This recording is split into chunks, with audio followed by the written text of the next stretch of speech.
Bismillahirrahmanirrahim. Alhamdulillahirabbil alamin.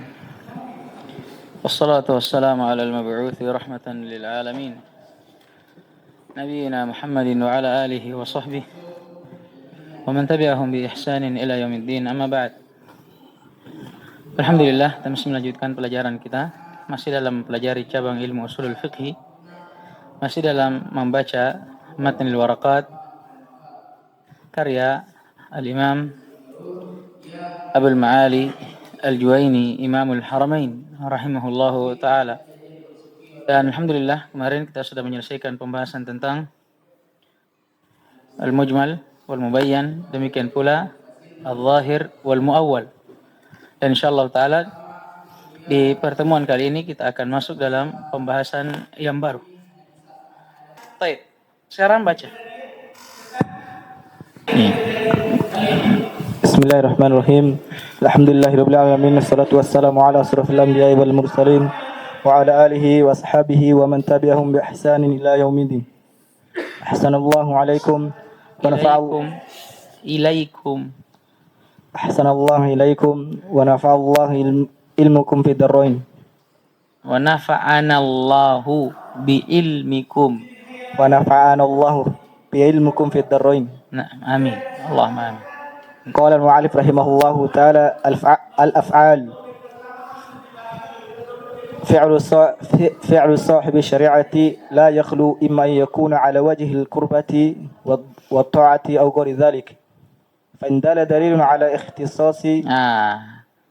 Ini yang beda. Kalau dicetakan saya fa in kana ala wajhil qurbah wat ta'ah baru fa in dallat dalilu, sama aja. Baca saja. Baca dulu. Ahsanallahu ilaik.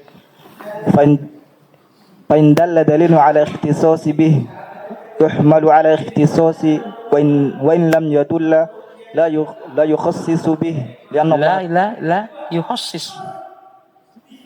لا يخصص به. يخصص. لا يخصص به لأن الله تعالى يقول لقد كان لكم في رسول الله أسوة حسنة فيحمل على الوجوب عند بعض أصحابنا ومن بعض أصحابنا من قال يحمل على الندب ومنهم من قال يتوقف عنه يتوقف عنه. نعم. فإن قال على وجه غير القربة apa wa in qala? فإن قال على وجه فإن كان على وجه غير القربة والطاعة فيهمل على الإباحة. طيب, sampai situ dulu. ثم قال رحمه الله تعالى فعل صاحب الشريعة لا يخلو إما أن يكون على وجه القربة والطاعة أو غير ذلك. Sekarang beliau masuk dalam pembahasan yang baru, yaitu pembahasan tentang perbuatan Nabi alaihissalatu wassalam. Perbuatan Nabi alaihissalatu wassalam. Ketika Nabi melakukan sesuatu, maka apa hukumnya bagi kita umatnya? Nah ini. Kenapa beliau bahas ini? Ini beliau bahas pembahasan ini sebenarnya ini untuk menyempurnakan pembahasan tentang adillatus syar'iyyah, khususnya nususus syar'iyyah al-kitab was sunnah. Paham ini? Nah, sekarang beliau ingin membahas as-sunnah itu sendiri secara lebih terperinci. Paham ini? Secara lebih terperinci. Dan di kitab sebelumnya, ya kan? Inilah pembahasan yang dibawakan oleh Ibnu Utsaimin dalam bab apa? Al-Akhbar, kalau tidak salah ya. Al-Akhbar. Kemudian beliau masukkanlah perbuatan Nabi alaihissalatu wassalam di dalamnya. Kenapa? Sudah berlalu di kitab sebelumnya. Karena as-sunnah yang merupakan salah satu dari adillatus syar'iyyah ini bentuknya bukan hanya perbuat atau ucapan Nabi alaihissalatu wassalam sebagaimana yang kita maklumi, melainkan as-sunnah. Kalau dikatakan sunnah Nabi, itu mencakup apa? Ucapan, perbuatan, dan apa? Takrir, pembiaran. Paham ini? Nabi alaihissalatu wassalam terhadap suatu ucapan atau perbuatan. Nah, ini yang mau beliau rinci di sini sekarang. makanya beliau bawakan bab tentang al-af'al. Setelah ini beliau bawakan tentang masalah takrir. Yang menjadi pertanyaan, di mana pembahasan tentang akwal? Nah, ya. Tidak. Kalau tadi itu diisyaratkan. Nah, tentang adillatus syar'iyyah atau nususus syariah secara umum. Sekarang baru beliau memerinci as-sunnah. Beliau mulai dengan af'al, kemudian beliau susul dengan takrir. Pembahasan tentang al-aqwal beliau akhirkan di pembahasan tentang al-akhbar. Kenapa? Sama dengan kitab sebelumnya. Karena beliau mau tidak mau akan membahas di dalamnya atau menyinggung di dalamnya pembahasan tentang apa kira-kira? Pembahasan apa yang disinggung di akhbar kemarin? Ilmu apa yang disinggung kemarin? Ilmu mustalah. Makanya diakhirkan di bab tersendiri. Iya enggak? Kemarin kan kita pelajari itu. Ya kan? Karena kita pelajari tentang akhbar, ya makanya kita pelajari semua yang berkaitan tentang akhbar. Penukilannya, paham ini? Periwayatannya, dibahas di dalamnya bagaimana hukum riwayat kalau dia ahad dengan mutawatir. Apa bedanya? Karena pembahasannya yang kompleks dan luas, beliau akhirkan. Paham ini? Dan memang ini juga menjadi hal yang salah satu yang dikomentari dari beliau, Al-Juwaini rahimahullah, di antaranya oleh Syekh Abdullah Fauzan dalam syarahnya. Kata beliau, al-aula yang lebih utama, beliau kedepankan pembahasan al-akhbar. Maupun dia panjang, tetap beliau kedepankan itu lebih utama. Supaya pembahasannya berurut, tidak menjadi muskilah bagi seorang pembaca. Karena kalau begini muskilah. Ya kan? Tiba-tiba pembahasan tentang sunnah langsung af'al dengan takrir. Mana akwal? Diakhirkan. Paham ini? Nah, akhirnya juga nanti ketika kita masuk dalam pembahasan akhbar, boleh jadi terjadi apa? Al-ihbab, maksudnya kebingungan, kerancuan. Karena kita bahas akwal, tapi tidak ada af'al dengan takrir. Makanya ini dikomentari oleh para ulama, di antaranya para syurrah yang mensyarah kitab ini, dan di antara mereka adalah Syekh Abdullah Fauzan dalam syarahnya. Baik. Dan beliau di sini subhanallah langsung membawakan kesimpulan tentang hukum af'alun Nabi alaihi salatu wassalam. Kata beliau, fi'lu sahibus syariah, perbuatan sahibus syariah. Nah ini maksudnya sahibus syariah ay asy-syari'. Ya, pemilik syariat, yaitu yang mensyariatkan. Dan yang diinginkan dengan sahibus syariah di sini adalah Rasulullah sallallahu alaihi wasallam. Kata beliau, perbuatan Nabi itu la yakhlu, tidak keluar dari beberapa bentuk. Beliau sebutkan dua. Yang pertama, imma ayyakuna ala wajhil qurbah wa ta'ah. Ada yang berupa perbuatan yang Nabi lakukan dengan maksud al-qurbah wa ta'ah, kedekatan dan ketaatan. Maksudnya ibadah. Au ghairi dhalik. Ada yang tidak, atau ada yang bentuknya selainnya. Ini selain daripada kurba dan to'ah, selain ibadah maksudnya. Kemudian kata beliau, kalau dia berbentuk kurba dan to'ah, fa in kana ala wajhil kurba wa to'ah, ini yang tidak ada di cetakannya antum. Ini yang tidak ada di cetakannya antum. Antum bisa kasih angka, baru antum tarik ke atas. Fi nuskha, nah begitu. Kata beliau, adapun kalau dia berupa atau perbuatan beliau berupa ketaatan dan kurbah, maksudnya ibadah, maka ada beberapa keadaan lagi. Fa in dallad dalilu 'alal ikhtisas. Kalau perbuatan Nabi yang berupa ibadah tersebut ada dalil yang menunjukkan akan pengkhususannya terhadap beliau, yuhmal 'alal ikhtisas, maka dibawa kepada hukum khusus. Paham ini? Ini bentuk yang pertama. Wa illam yadulla wa illam yadulla dalilu ala al-ikhtisas. Itu takdirnya. La yukhtassu bihi. Ini kalau cetakan saya. Kalau cetakan antum tadi la yukhassasu bihi, sama. Adapun bentuk yang kedua dari perbuatan Nabi yang berupa ibadah, kalau tidak ada dalil yang menunjukkan akan pengkhususannya, maka apa? maka hukumnya tidak dikhususkan. Maksudnya apa? Hukumnya itu mustarak. Kalau di kitab sebelumnya apa kata Ibnu Utsaimin? Mustarak, bersyirikat antara nabi dan umatnya. Lianna Allah Ta'ala qala, karena Allah Subhanahu wa taala berfirman, laqad kana lakum fi Rasulillahi uswatun hasanah. Karena sesungguhnya pada diri Rasulullah bagi kalian itu terdapat uswatun hasanah, contoh yang baik. Fayuhmalu 'alal wujubi inda ba'di ashabina. Masalah baru.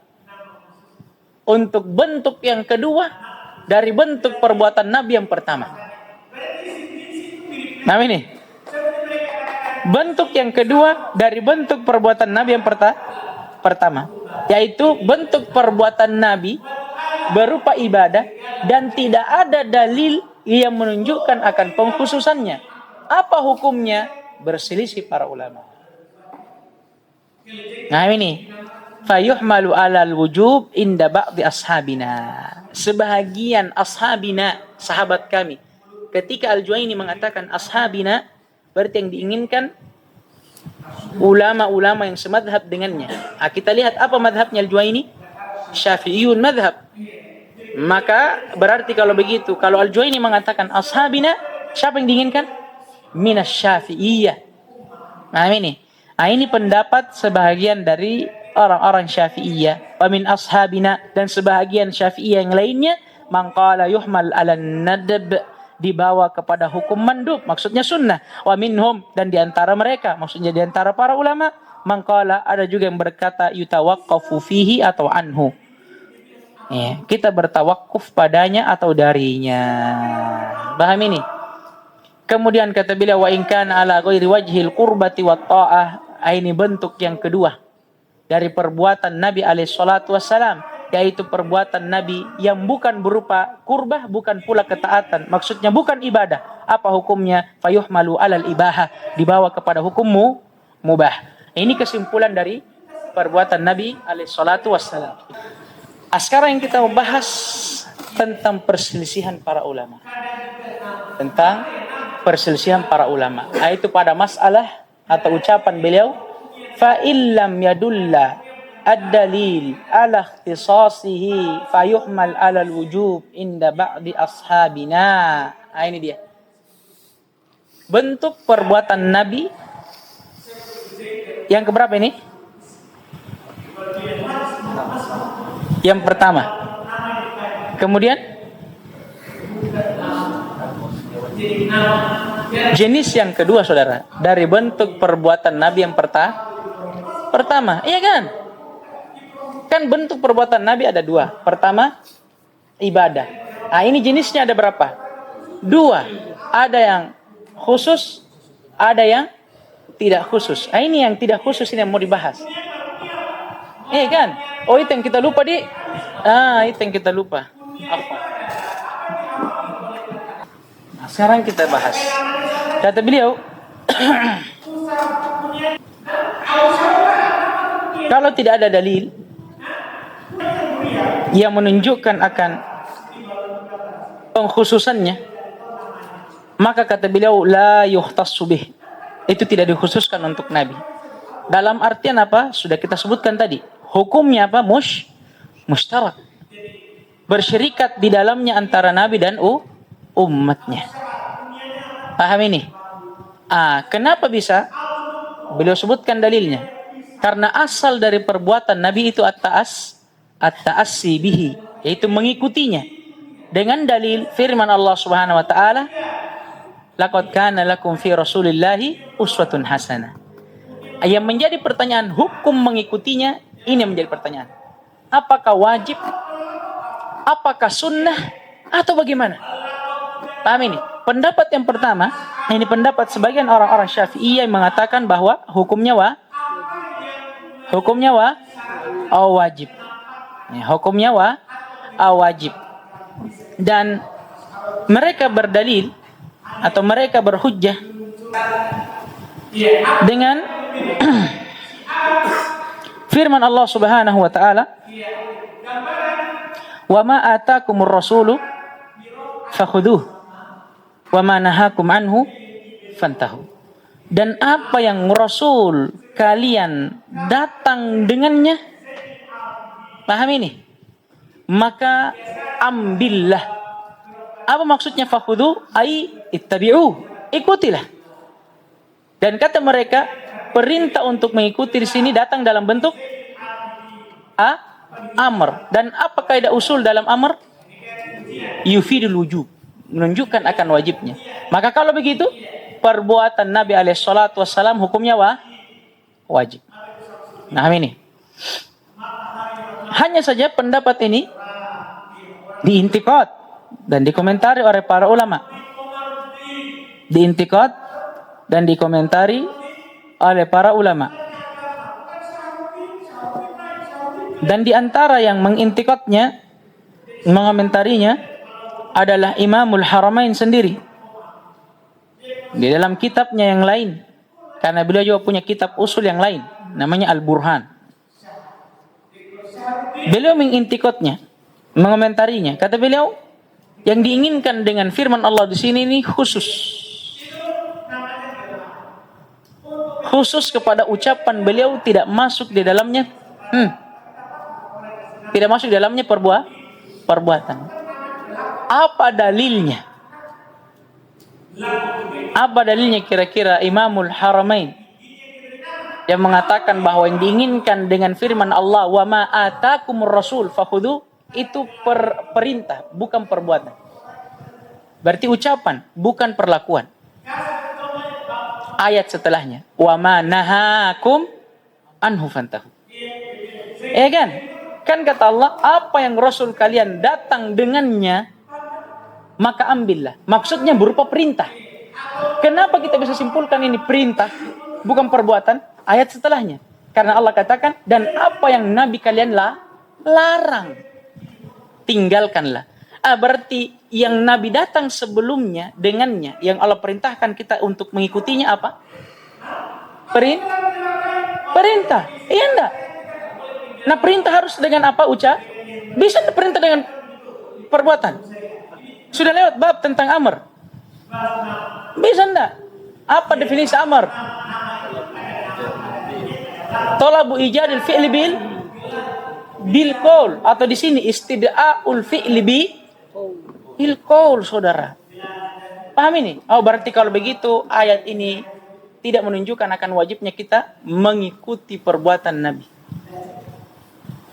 Kalau wajib ta'assi kepada Nabi, na'am. Paham ini? Tapi maksudnya bentuk peribadatan yang kita ikuti ini dari perbuatan Nabi, apakah itu wajib atau sunnah? Begitu maksudnya. Amin. Kalau wajib mengikuti Nabi, wajib. Wajib kita ikuti Nabi. Tapi kan kadang ada perbuatan Nabi yang hukumnya memang wajib dalam syariat. Dalam artian kalau kita tinggalkan berdosa. Kadang juga ada yang hukumnya sunnah. Ini yang mau dibahas sekarang. Hukumnya itu wajib atau sunnah atau bagaimana? Hukum pertama, pendapat pertama mengatakan wajib. Dalilnya itu tadi, tapi dalilnya dibantah. Pendapat yang kedua, wa min ashabina man qala yuhmal 'ala nadb, dan di antara ashabina, berarti pendapat siapa ini? Sebahagian Syafi'iyah yang lain, dibawa kepada sunnah. Dan disebutkan oleh Syekh Abdul Fauzan, ilahnya, kata beliau, alasan mereka membawa kepada sunnah, kesimpulannya, karena perbuatan Nabi sudah lewat tadi. Ini berupa kurbah dan ta'ah dan ibadah.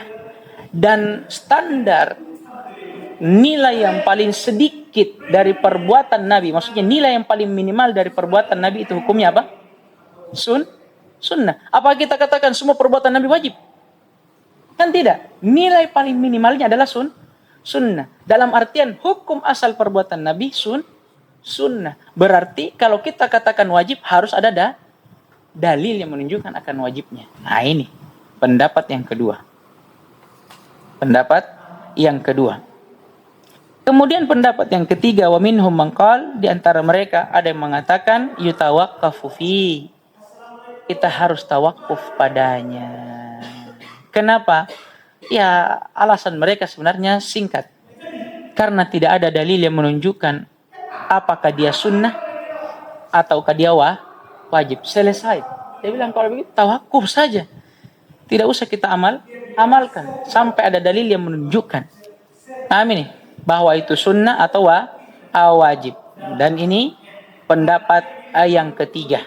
Hanya saja pendapat ini adalah pendapat yang lemah.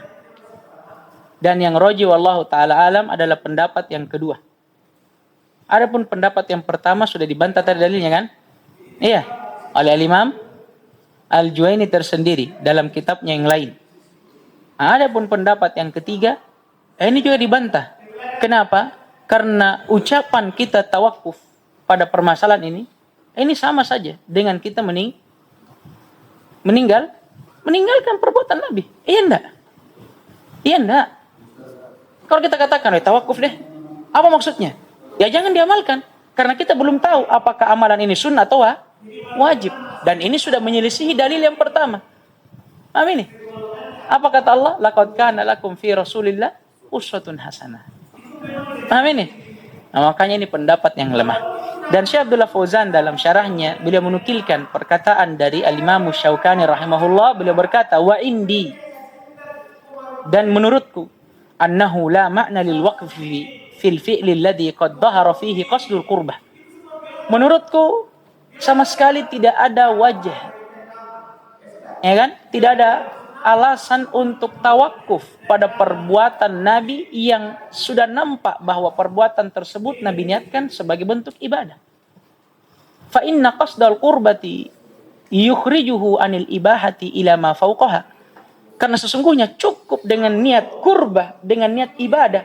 Kan Nabi sudah niatkan untuk ibadah. Sebenarnya cukup hanya dengan niat Nabi melakukan perbuatan itu untuk ibadah. Itu sudah cukup mengeluarkan dia dari batasan mubah kepada yang lebih tinggi di atasnya. Wal mutayaqqan mimma huwa fawqaha an-nadab. Dan yang paling meyakinkan apa yang di atas mubah itu adalah sunnah. Nanya itu sunnah. Taib. Makanya ini yang roji. Wallahu ta'ala a'lam. Taib.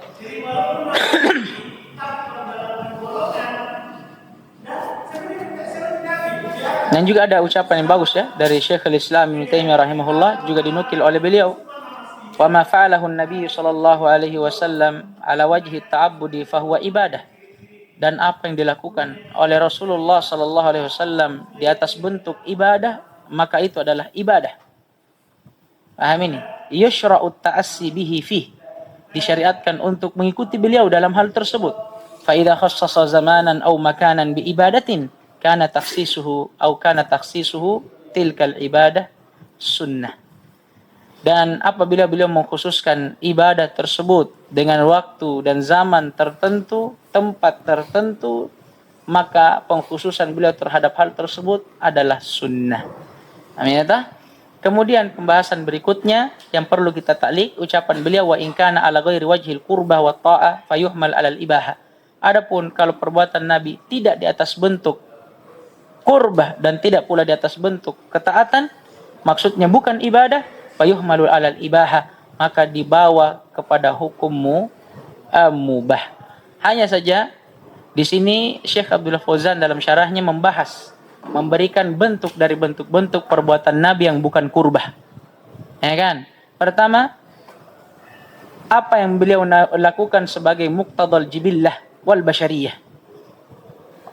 Apa yang Nabi lakukan sebagai keharusan beliau sebagai manusia. Maksudnya sebagai bentuk tabiat beliau menjadi manusia. Seperti apa? Banyak. Makan, minum, tidur, istirahat, berdiri, duduk, jalan, dan semisal dengannya. Apa saja yang merupakan muqtada al-jibillah, merupakan tabiat manusia. Nah, ini juga merupakan perbuatan Nabi. Ya karena Nabi juga manusia kan. Innama ana basyarun mithlukum. Kata Nabi, tidak lain aku ini hanyalah manusia seperti kalian. Hanya saja bedanya yuha ilayya. Saya ini diberi wahyu. Kalau kalian tidak. Al-ayah. Paham ini? Untuk bentuk yang pertama ini sudah lewat di kitab sebelumnya, kata Ibnu Utsaimin apa? La hukma lahu fi dzatihi. Tidak ada hukumnya pada zatnya. Tidak ada hukumnya pada zatnya. Ya, sebagian ulama juga ada yang mengatakan hukumnya mubah. Di antaranya ini Syekh Al-Juwaini rahimahullahu taala. Nah, Sekarang yang perlu dibahas lagi, kenapa dikatakan oleh sebagian ulama la hukma lahu fi dzatihi, pada zatnya? Naam. Karena kalau dia datang dengan sifat, maka dia mengambil hukum sifatnya. Karena kadang ada perbuatan walaupun muqtadal jibillah, misalkan makan, minum, ya kan? Kemudian istirahat. Kalau kita niatkan untuknya ibadah, maka dapat pahala ibadah atau tidak? Dapat. Atau misalkan bentuknya dia datang dengan sifat makan. Kalau makannya naam, asalnya mubah, tidak ada hukumnya. Paham ini? Tapi kalau kita katakan makan dengan tangan kanan, apa hukumnya? Sunnah. Minum, ya asalnya minum memang muqtadal jibillah. Tapi kalau kita katakan perbuatan Nabi minum dengan duduk, apa namanya ini? Sunnah. Paham tidak? Buang air. Azakumullah. Paham ini? Asalnya buang air, apa hukumnya? Muqtadal jibillah, la hukmalah. Tapi kalau kita katakan kaifiat Nabi buang air dalam keadaan yang jongkok, misalkan di sebagian riwayat, apa namanya ini? Sunnah. Dan semisal dengannya. Paham ini? Dari perbuatan Nabi yang berupa muqtadal jibillah. Yang kedua, perbuatan Nabi berupa al-adah, kebiasaan. Ini seperti apa? Sudah berlalu di kitab sebelumnya juga. Berpakaiannya Nabi alaihissalatu wassalam. Ini hukumnya sama dengan sebelumnya, dihukumi mubah. Dihukumi mubah. Ya, makanya dari sini juga kita pahami bahwa pakaian Nabi alaihissalatu wassalam itu bukan sunnah. Makanya kata para ulama itu tidak ada yang mengatakan bahwa sorban sunnah, jubah sunnah. Nah ini tidak ada yang mengatakan itu sunnah. Yang tidak ini hanya saja ketika orang memakainya dengan niat ingin mengikuti Nabi dalam perbuatannya, kata para ulama itu diharapkan, ya kan? Diharapkan Allah Subhanahu Wa Taala akan mengganjarnya dengan pahala sunnah. Tapi kalau kita mengatakan hukum asalnya, apakah sunnah? Anda. Karena Nabi lakukan itu bukan dalam maksud ta'abbud, melainkan sebagai bentuk apa? Adat kebiasaan saja. Dan bukti bahwa itu adat kebiasaan, itu Nabi telah pakai mulai dari sebelum Nabi diangkat jadi Nabi dan Rasul. Amin. Setelan Nabi itu berjubah, ya kan? Bersorban, itu Nabi sudah pakai mulai dari sebelum Nabi diangkat menjadi Nabi dan Rasul.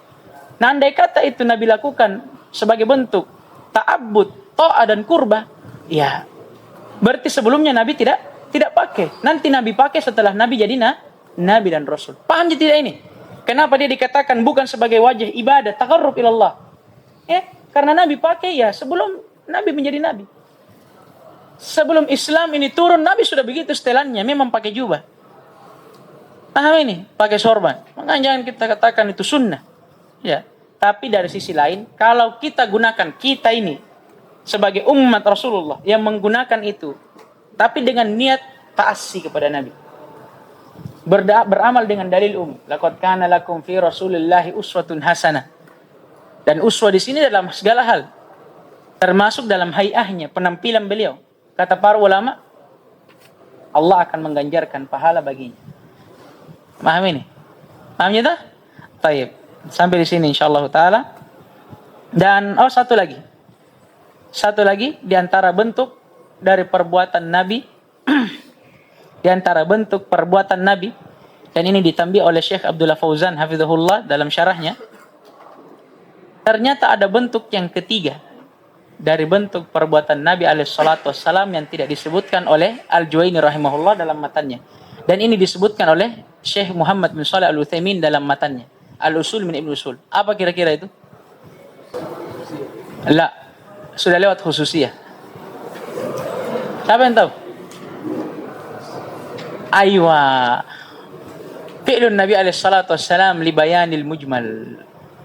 Iya kan? Belum pernah kah? Di usul min usul. Pernah bermasalah kan? Iya. Perbuatan Nabi yang datang menjelaskan ayat yang mujmal. Paham ini? Sama seperti pembahasan mujmal tadi, wa aqimu as-salah. Dan dirikanlah salat, mujmal. Datang perbuatan Nabi yang menjelaskannya. Paham ini? Ini dia. Apa hukumnya? Sudah lewat. Dia mengambil hukum ayat yang mujmal yang dia jelaskan. Paham ini? Kalau hukum ayat yang mujmal wajib, maka penjelasan Nabi terhadapnya wajib. Paham ini? Kalau hukum ayat atau nas yang beliau jelaskan yang mujmal itu berupa sunnah, maka hukum perbuatan Nabi sunnah. Hanya saja tambih, untuk hukum perbuatan ini asalnya wajib bagi Nabi alaihissalam sampai tersampaikannya kepada umat. Paham ini? Adapun untuk kita, ya kembali ke hukum asalnya. Ya kan? Adapun Nabi ini Nabi, di masanya Nabi dulu saudara. Antum kan bukan Nabi. Ya. Nabi dulu, di awal kali beliau menjelaskan perbuatan ini, wajib bagi beliau. Walaupun apa yang Nabi jelaskan berupa perbuatan yang sunnah, tetap wajib bagi beliau. Di awal kali, sampai terjadinya penjelasan bagi umat dan umat mengetahuinya. Naktafi bihadzal qadr, subhanakallahumma hamdik, asyhadu an la ilaha illa anta astaghfiruka wa atubu ilaik. Waffaqallahu al-jami' lima yuhibbu wa yarda. Wa atina al-afiyata was-salamah. Innahu waliyyu dzalika wal qadir alaih. Walhamdulillahi rabbil alamin.